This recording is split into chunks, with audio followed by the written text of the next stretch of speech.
The Sugihara bar range and explain a little bit about the different bars that you can get. So I think we'll start off with the laminated range. This is similar to the Stihl Roll-O-Matic Ease and the Oregon Pro Lights. A lot of people sort of write off the laminated bars a little because they're not quite so glamorous as the solid bars, but they're still made to a very high standard. The super light bars you can see there are slightly lighter than the standard laminated bars. Not a great deal lighter. I mean the difference is probably about 20%, maybe even 15%. So you can see here you've got like a standard, that's a standard 12-inch bar, Stihl mount. And then this one here, you've got the light version. Range is from 12-inch, which is this smaller one here, and then we go up to about 18-inch with those. Although that said, I did have, we do have 20-inch bars as well. May well get some more 20-inch bars in. So on the Husky 372 there, I've got a 20-inch laminated Sugihara bar, and that's one of the standard ones. Haven't had it on there for too long, but it's been absolutely fine really.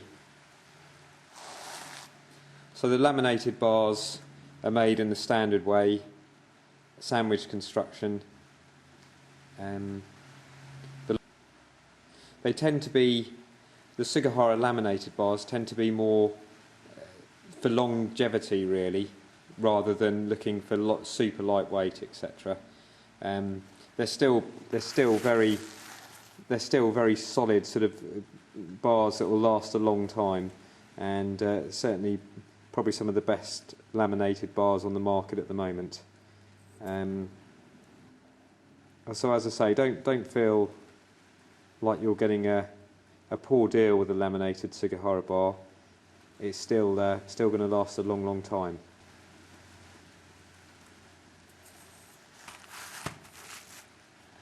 So again, just the range of bars on the laminated runs from 12-inch up to 20-inch, and there will be some universal mount bars for the smaller saws, 12, 14s and 16s.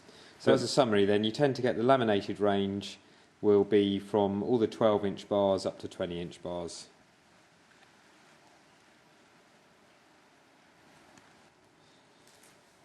Okay, next up are the Pro solid bars.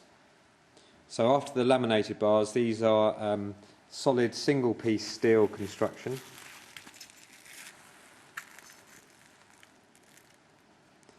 They have a lacquered finish, and I mean the lacquered finish doesn't last forever, but it does last a long time. I think I have a bar that's probably on its just finishing its third chain, and it's just starting to lose that nice shiny appearance. But that does take quite a fair bit of abuse. You can see the rivets of the bar there are smoothly ground back. Even the rivets around the nose are all pretty smooth, and that certainly makes for pulling out of the cut a lot easier. Replaceable nose sprocket tips, so if you do get one go, held on by 3 rivets here, and we have all the noses there. Unlike the other manufacturers, they actually do the noses with different gauges, so you've got a 325 nose 058 gauge, and then next to that you have a 325 063, whereas the other manufacturers just tend to do standard 063 gauges. Sugihara do the gauge of the actual bar on the nose. So there you go, 3/8, and then final one 404, which only comes in 063 gauge. probably outlast most other bars out there. And the rails are incredibly hard. They're really, really stiff bars as well. You just don't get very much flex in them whatsoever. And that's one of the trademarks of the Sugihara bars, is that they last a long time and they are some of the stiffest bars you can buy. They come in different mounts and different sizes in the Solid Pro range, all the way from sort of 13-inch up to, which I haven't got here, but I mean that there is a 36-inch bar, but I have got up to 46-inch. You can see I've got it. I have one of those on my. It's probably on its second chain now. I think this one, still looking pretty good. You can see the dents in the bar. I've used it with a small log mill. That's a Husky 346. He's doing fine there. So that tends to be the solid Sugihara bar range.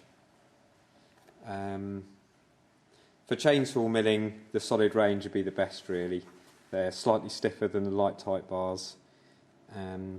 If you just want a good, solid, long-lasting bar, that's the best bar to go for.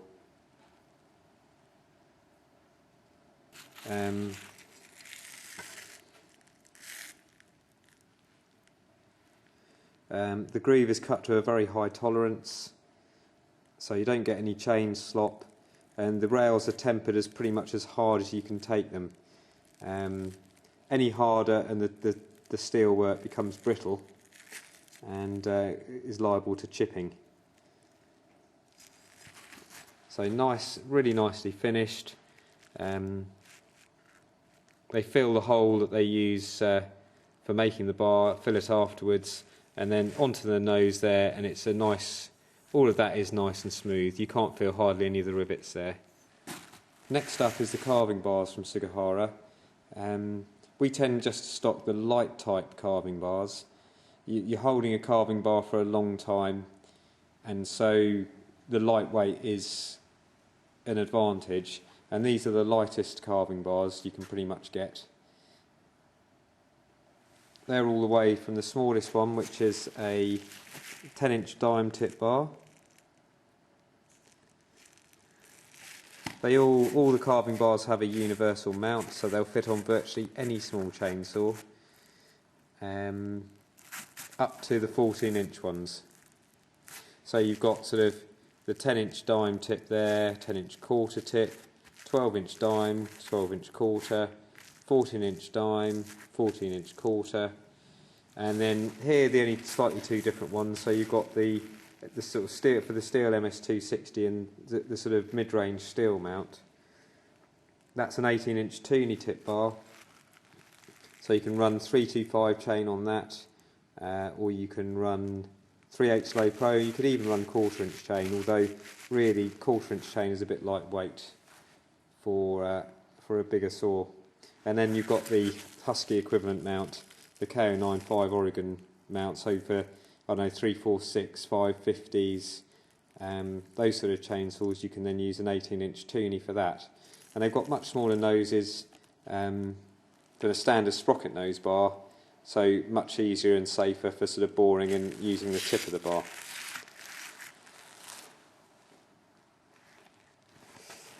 There will be, in about 4 months' time, which will be later on in 2014, we will have a specific bar for the MS150, which will have a 043 gauge, and then you can run the very small Stihl 1/4-inch chain on that one. But this will still fit on a Stihl MS150. Actually, you need one more drive link for that saw for some reason, to bear in mind. But soon there will be a specific 10-inch bar for the MS150. Now the light type, you can see here, this white area here is where sections of the steel have been removed and then filled with a hard-wearing stiff resin. That is very light, and so you sort of have the benefits of a solid bar, but at the same time you have lighter weight. And where you're carving, any weight saving when carving is valuable.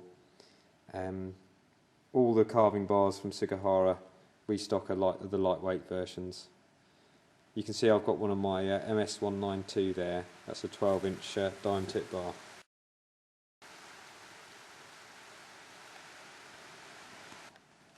Finally, we have the light type sprocket nose bars, replaceable sprocket nose. So these are really the best and most popular bars.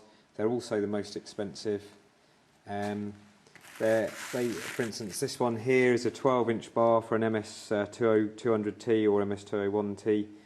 It's one of the few top-handle saw bars that has a replaceable sprocket nose. So if you pinch the nose and have a problem with the sprocket, you can replace it. It's also very small diameter, which gives you better control. And if you do, it's very, very stiff, but also lightweight with the lightweight cutouts on it.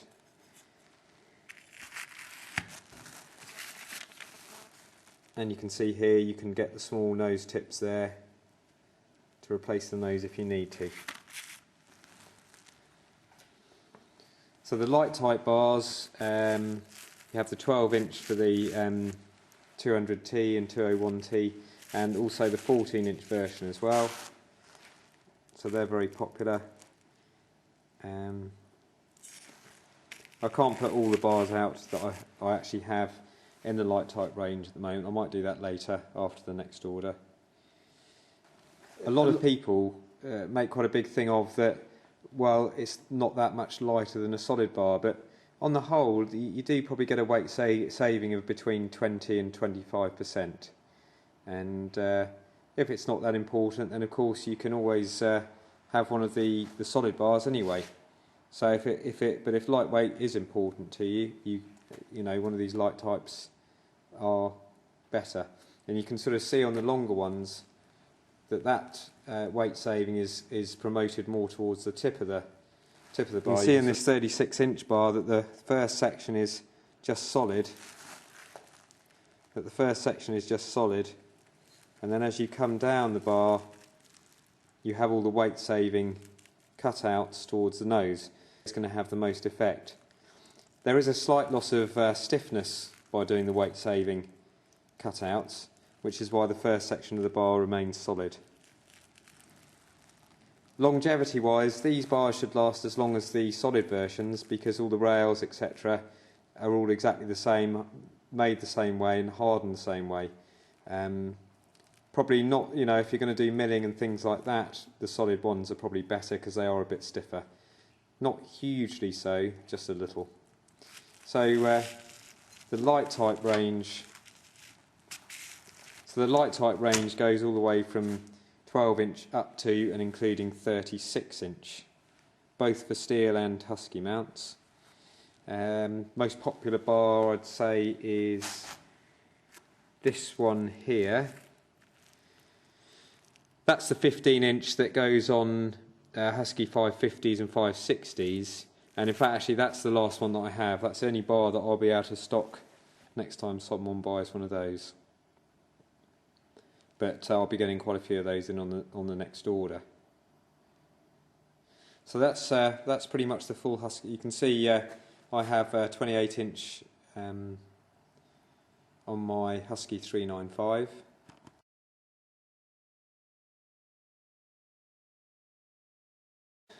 So there you have it. That gives you a bit of an explanation as to what are the different types of bar. So you have the light type sprocket nose, replaceable sprocket nose bars, which are the solid bars with the white cutouts. You have the laminated bars. You have the standard laminated and you have the light laminated. As I say, there's not a huge difference between one of the others there. So light type, laminated super lights, light type replaceable sprocket nose, laminated and laminated light type. Stihl construction bars, so heavy duty, long lasting and the stiffest bars with replaceable nose sprockets.